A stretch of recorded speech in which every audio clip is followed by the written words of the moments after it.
जब व्यक्ति के अंदर दृढ़ संकल्प नहीं रहता है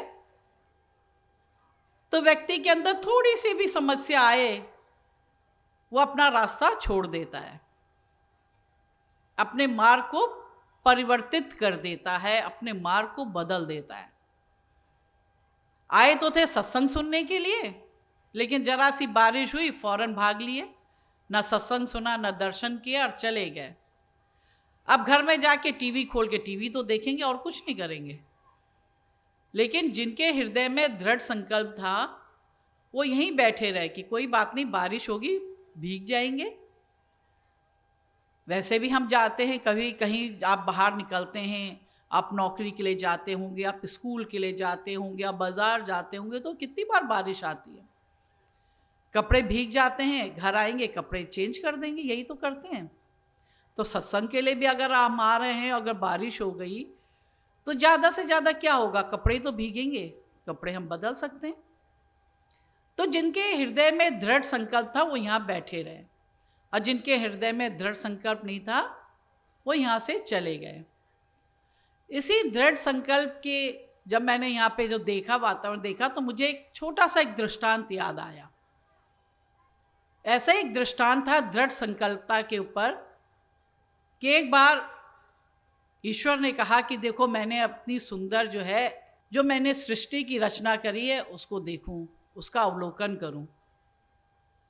ईश्वर धराधाम पे आते हैं, विचरण करते हैं, तो देखते हैं कि एक किसान बिल्कुल दुर्बल काया वाला,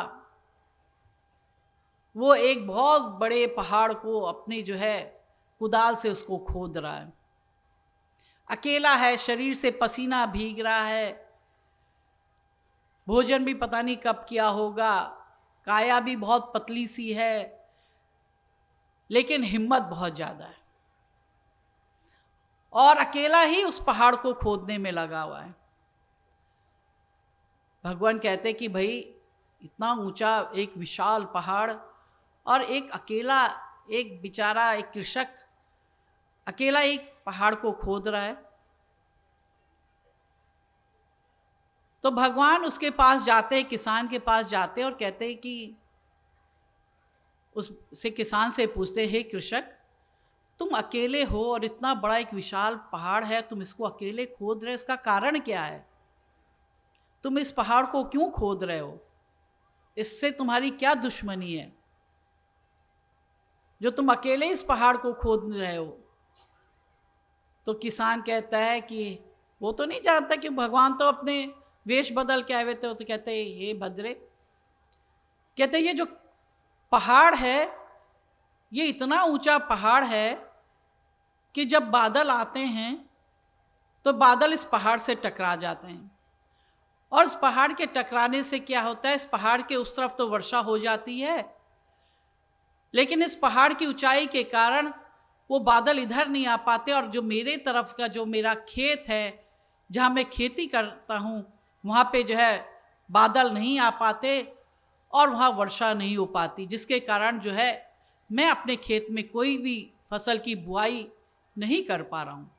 इसलिए मैंने अपने हृदय में एक दृढ़ संकल्प लिया है कि मैं इस पहाड़ को खोद के इसको ख़त्म कर दूंगा, इसका नामो निशान मिटा दूंगा, जिसके कारण जब बादल आएंगे तो बादल मेरे खेतों में भी वर्षा करेंगे और मेरे खेतों में भी जो फसल उगेगी। तो भगवान उसके दृढ़ संकल्पता को देखते हैं, कहते बड़े अंदर ही अंदर बड़े प्रसन्नचित हो जाते हैं कि देखो एक छोटा सा एक किसान है, लेकिन उसके हृदय के अंदर कितना बड़ा दृढ़ संकल्प है। उन्होंने कहा फिर थोड़े भगवान आगे बढ़ते हैं, कहते मैं थोड़ी और अपनी सृष्टि देखता हूँ। तो जब पहाड़ से आगे बढ़ते, जब थोड़ा सा और आगे बढ़ते तो पहाड़ जो था बड़ी दीनहीन होके भगवान के चरणों में गिर जाता है कि भगवान मुझे बचाइए, अब आप ही मुझे बचा सकते हैं और बचाने वाला कोई नहीं है, क्योंकि ये किसान तो कुदाल लेके मेरे पीछे ही पड़ गया है। तो भगवान कहते वो तो एक अकेला किसान है, तुम तो इतने बड़े, तुम विशाल पहाड़ हो, पर्वत हो, तुम क्यों घबरा रहे हो? वो तुम्हारा पहाड़ का नुकसान करेगा, कितना खोद लेगा। तो पहाड़ कहता है नहीं नहीं, आप नहीं जानते भगवान कि जब व्यक्ति के अंदर दृढ़ संकल्प आ जाता है तो मेरा क्या, मेरे से बड़े बड़े जो ऊंचे पहाड़ है उन्हें भी वो समाप्त कर सकता है, उनको भी वो खत्म कर सकता है। और व्यक्ति के अंदर केवल एक दृढ़ संकल्प आना चाहिए, और ये इस व्यक्ति, इस किसान के अंदर वो दृढ़ संकल्प आ गया है और ये मेरे का विनाश करके ही मुझे छोड़ेगा। तो देखो ये छोटा सा एक दृष्टांत है, लेकिन अगर हम इसको विचार करें, इसकी गहराई पे जाएं, तो एक बहुत बड़ी शिक्षा हमको अपने जीवन में देता है कि जैसा एक किसान ने अकेला ही एक संकल्प लिया और अपने कहा कि मैं इस पहाड़ को समाप्त करूंगा और अपने जीवन की जो समस्या उसको दूर करूंगा, तो ऐसे ही हमारे जीवन में भी कितनी जो है, हमारे जीवन में हम अपने जीवन का जब निर्वाह करते हैं तो कितनी हमारे जीवन में भी समस्याएं आती हैं, हमारे जीवन में भी कितनी परेशानियां आती हैं, हमारे जीवन में भी कितनी कठिनाइयां आती हैं। लेकिन हम लोग क्या करते हैं, फौरन उन समस्याओं के आगे, उन परेशानियों के आगे, उन कठिनाइयों के आगे नतमस्तक हो जाते हैं और उन परेशानियों से कि घबरा, ये हो जाएगा वो हो जाएगा, फौरन अपने जीवन की राह को बदल देते हैं, उस जीवन के मार्ग को बदल देते हैं। क्यों? क्योंकि हमारे अंदर वो दृढ़ संकल्प नहीं है। अगर दृढ़ संकल्प होगा तो हमारे जीवन में भी कितनी बड़ी बड़ी कठिनाइयां आए, कितनी परेशानियां आए, कितनी विपत्तियां आए, कितनी समस्याएं आए, हम उन विपत्तियों समस्याओं से डरते नहीं हैं, घबराते नहीं हैं, बल्कि और जोश के साथ उन समस्याओं का मुकाबला करते हैं। और उसी व्यक्ति की जीत होती है जो उन समस्याओं का डटकर मुकाबला करता है।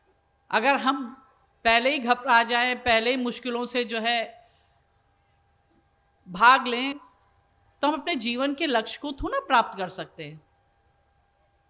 बड़े बड़े ऋषि महात्मा हुए, बड़े बड़े जितने भी ज्ञानी विज्ञानी लोग हुए, उन्हीं का तो नाम हुआ इतिहास में, संसार में, जिन्होंने इन सब विपत्तियों का डटकर सामना किया।